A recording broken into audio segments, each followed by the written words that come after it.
ဇက်ကောင်ဟာအမျိုးသမီးတစ်ယောက်ကိုအကြမ်းဖက်ပြီးတက်ပြီးတော့အမျိုးသမီးရဲ့သပင်ကြီးထဲမှာ9ရေကုန်တစ်ချက်ကိုချိတ်ဆက်ပေးတယ်ပြီးတော့ရာဇဝတ်မှုနေရာမှာခြေရာခံတစ်ခုကိုချလိုက်ပြီးရဲတွေ့ရှိဖို့ချို့တဲ့အတွက်ရာဇဝတ်မှုနေရာမှာ200 မီတာအကွာတွင်စိတ်လိပ်ကိုပစ်ချလိုက်ပါတယ်။ရဲတွေကအတော်လေးဒေါသထွက်နေတာကတော့ဇက်ကောင်ကဦးစားပေးထားတဲ့ပြစ်မှတ်ကအရွယ်မရောက်သေးတဲ့အထက်တန်းကျောင်းသားမိန်းကလေးတွေဖြစ်ခဲ့တာပါ။တွေ့ကျင်သမားကအမျိုးသမီးရဲ့လယ်ပင်မှာဖက်နှက်နှိမ်နှင်းတွေ့ရှိပြီးတေကန်စစ်ဆေးမှုကြောင့်အမျိုးသမီးရဲ့ခွေးမွေးကအတစ်တစ်ပျက်စီးသွားတာကိုတွေ့ရှိခဲ့ပါတယ်။ဒါပေမဲ့သွေးထွက်ခြင်းကတော့တခုမှမတွေ့ရှိခဲ့ပါဘူး။ဒါကြောင့်တွေ့ကျင်သမားကဇက်ကောင်ကအကြမ်းဖက်ပြုတဲ့အချိန်မှာအမှားသားဤသွေးလည်ပတ်မှုကရပ်တန့်သွားပြီဖြစ်တယ်လို့ဆုံးဖြတ်ခဲ့ပါတယ်ဆိုလိုတာကအမျိုးသမီးကပထမဘလယ်ပင်ခံခဲ့ပြီးနောက်မှအကြမ်းဖက်ခံခဲ့ရတာပါ一个是强奸，并且受害者全部是未成年的孩子，但很快这个数字再次被刷新，因为一个女孩。ပြီးခဲ့တဲ့နေ့မွန်းတယ်တွင်စုံမုံကခင်ဘေးနဲ့ဥပြေးကားကစားနေခဲ့ပါတယ်။အဝေးတနေရာမှာလယ်သမားလူတစ်ယောက်ကစားစာကောက်နေရင်စုံမုံရဲ့ပိန်းလောက်ကိုရောက်ကြည့်နေခဲ့ပါတယ်။ဒီမြင်ကွင်းကိုကျင်းကျူးလို့ခင်ဘေးကတွေ့လိုက်ပါတယ်။ခင်ဘေးကကောင်းမြင်နေမလားဒီမှာတော့ထက်မြင်မဲ့အပြုတ်မှုမှမတော်ပါဘူး။ဒီလိုလူတွေနဲ့ဘာကြိုးစားမလဲလို့ပြောခဲ့ပါတယ်။ဒီနေ့ဘက်ရက်ရအရာဒီကြောင့်စုံမုံကခင်ဘေးကအယမ်းမင်းရောက်ဖြစ်လို့ခံစားခဲ့ပါတယ်။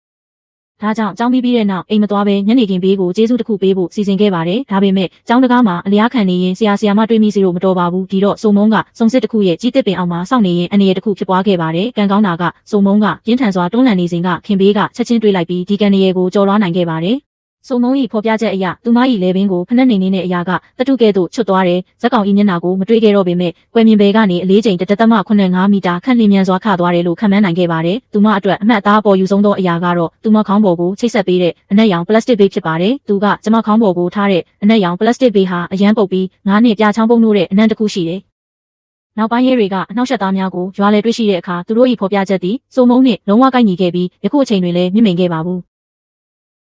အတစ်တော်သတိပြုမှုရှာဖွေရန်ရဲတွေကရာဇဝတ်မှုဖြစ်ပွားရာနေရာမှ9 ကီလိုမီတာအချင်းဝက်ရှိသောစောင့်ကြည့်ရုံများကိုအားလုံးဖွင့်ကြည့်ခဲ့ပေမဲ့ရလဒ်ကတော့အဖိုးရှိသောသတိပြုမှုတစ်ခုမျှမတွေ့ရှိခဲ့ပါဘူး။ဤအချက်သည်ရာဇတူးညံ့မှုတန်တရားရှိသူ၌စန့်ကျင်ရေးစစ်ဆေးနိုင်စွာပြည့်ဝရှိကြောင်းညွှန်းဆိုနိုင်ပါတယ်။သို့သောစိတ်ပိုင်းဆိုင်ရာလှုပ်ထွေးမှုကြောင့်ရာဇဝတ်မှုနေရာမှာရဲတွေ့ရှိဖို့ညွှန်းဆိုပေးတဲ့အသေးစိတ်အချက်လက်အချို့ကိုရာဇဝတ်မှုတန်တရားရှိသူကရည်ရွယ်ရှိချခဲ့ပါသည်။ဥပမာစစ်လိပ်နှင့်ခြေရာခံများဖြစ်သည်身高，而且身强体壮这些基本特征，可是ဒါပေမဲ့တွေ့ရှိရသည့်ဆေးလိပ်2လိပ်မှာတစ်လိပ်က$9ဈေးတန်းမှကျသောဆေးတစ်လိပ်ဖြစ်ပြီးနောက်တစ်လိပ်က$80-$ဈေးတန်းမှကျသောဆေးတစ်လိပ်ဖြစ်ပါတယ်။ရိုးရိုးပြောရရင်ဒီဟာအဖိုးရှိသောသတိပြုမှုတစ်ခုမျှမဟုတ်ပါဘူး။နောက်တော့ရည်ရွယ်ရှိချလိုက်တဲ့ခြေရာခံကိုပြောရရင်ခံမှန်းခြင်းအဖြစ်ရာဇဝတ်မှုတန်တရားရှိသူ၏ခံမှန်းခြေအလေးချိန်ကိုသိရှိနိုင်ပြီးခိုင်ခန့်ချုံးမွေးသည့်အခြေခံလက္ခဏာများကိုလည်းသိရှိနိုင်ပေမဲ့ကျန်ရှင်တွေကအဆိုပါအခြေခံလက္ခဏာများကိုရဲတွေသို့ကြိုတင်ပေးပို့ပြီးသားဖြစ်သည်။ဒါကြောင့်ဒီနှစ်ခုသောသတိပြုမှုများသည်ခိတ္တရှာဖွေရန်ရင်းကင်ချက်မရှိပါ။